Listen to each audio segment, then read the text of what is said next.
Bismillahirrahmanirrahim. Assalamualaikum warahmatullahi wabarakatuh.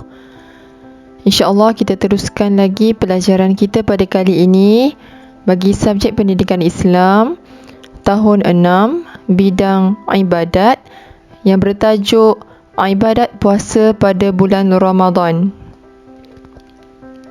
Sebelum kita teruskan pelajaran, mari sama-sama kita membaca doa sebelum belajar. Bismillahirrahmanirrahim.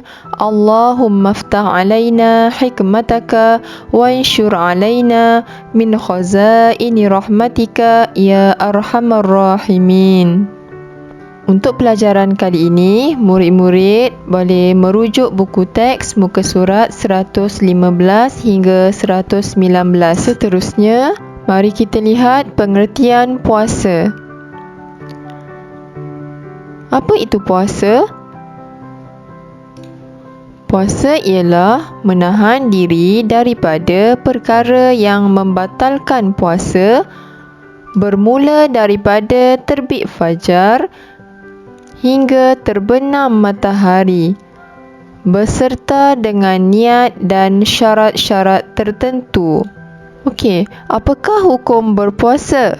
Hukum berpuasa adalah wajib kepada orang yang cukup syarat.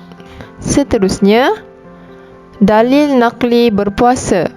Firman Allah Subhanahu wa taala daripada surah Al-Baqarah ayat 183 yang berbunyi, A'udzu billahi minasyaitonir rajim. Ya ayyuhalladzina amanu kutiba alaikumus siyamu kama kutiba alal ladzina min qablikum la'allakum tattaqun.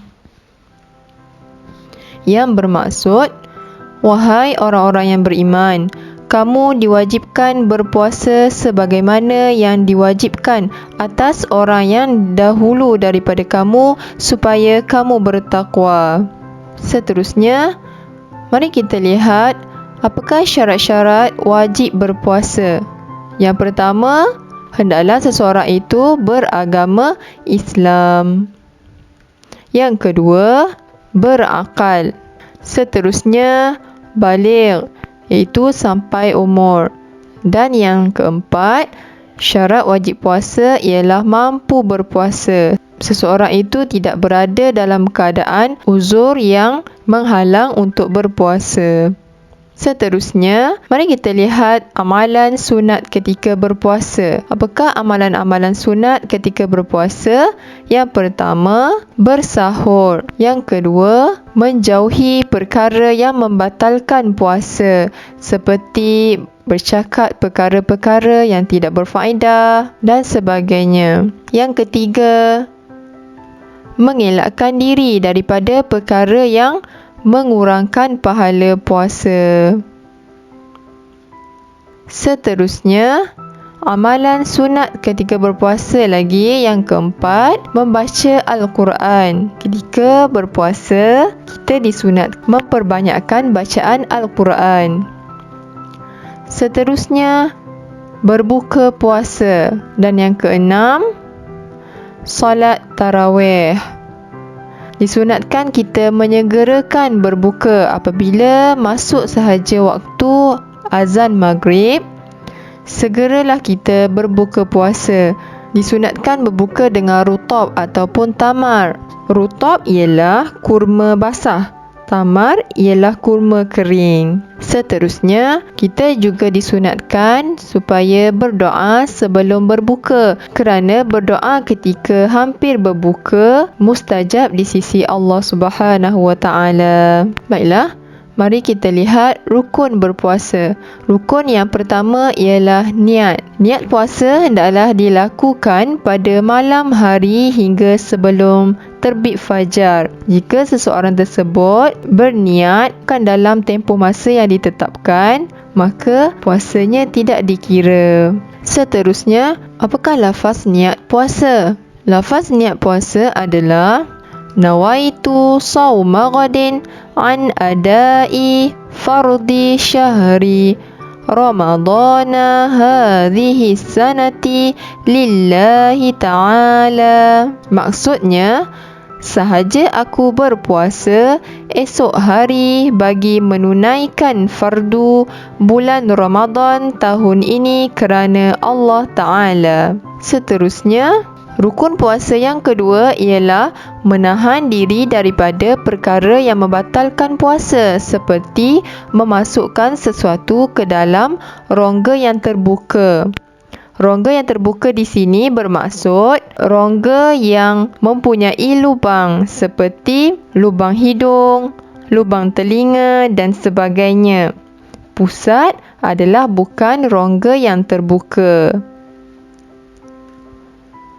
Baiklah, mari kita lihat syarat puasa. Syarat puasa yang pertama, hendaklah seseorang itu beragama Islam. Yang kedua, seseorang itu hendaklah mumayyiz. Mumayyiz di sini bermaksud boleh membezakan antara yang betul dan salah. Seterusnya, syarat puasa yang ketiga ialah berakal. Syarat yang keempat, hendaklah suci daripada haid, nifas dan wiladah. Ini bagi golongan wanita. Seterusnya, perkara-perkara yang membatalkan puasa. Apakah perkara yang boleh membatalkan puasa seseorang? Yang pertama, melakukan jima' di siang hari. Yang kedua, muntah dengan sengaja. Seterusnya, makan dan minum dengan sengaja. Yang keempat, haid, nifas dan wiladah. Seterusnya, mengeluarkan air mani dengan sengaja, memasukkan sesuatu ke dalam rongga terbuka. Seterusnya, murtad iaitu keluar daripada agama Islam. Dan yang terakhir, gila, mabuk atau pengsan sepanjang hari. Itulah antara perkara-perkara yang akan membatalkan puasa seseorang. Seterusnya, mari kita lihat hikmah puasa. Apakah hikmah kita berpuasa? Di sini dibahagikan kepada dua aspek, iaitu yang pertama dari segi rohani, yang kedua dari segi jasmani. Hikmah berpuasa dari segi rohani, yang pertama, boleh meningkatkan ketakwaan kepada Allah dengan banyak melakukan amal ibadat. Seterusnya, boleh memupuk sifat mahmudah seperti sabar, jujur, ikhlas dan bertimbang rasa. Seterusnya, mencegah pelbagai penyakit. Dan hikmah yang terakhir dari segi rohani dapat merasai sebagaimana penderitaan orang yang tiada makanan. Seterusnya, mari kita lihat hikmah dari segi jasmani, iaitu tubuh badan. Hikmah yang pertama iaitu dapat mendisiplinkan diri seperti mematuhi adab ketika menjalani ibadat puasa. Yang kedua, mendidik diri mengawal hawa nafsu seperti menjauhi larangan-larangan Allah. Dan yang terakhir, dapat merehatkan organ dalaman, menurunkan kadar lemak dan tekanan darah ketika berpuasa. Itulah hikmah-hikmah kita diwajibkan berpuasa. Ustazah harap kamu boleh ulang baca dengan merujuk buku teks dan cuba fahami tajuk kita pada kali ini, iaitu ibadat puasa pada bulan Ramadan. Itu saja dari Ustazah. Sampai jumpa lagi. Assalamualaikum warahmatullahi wabarakatuh.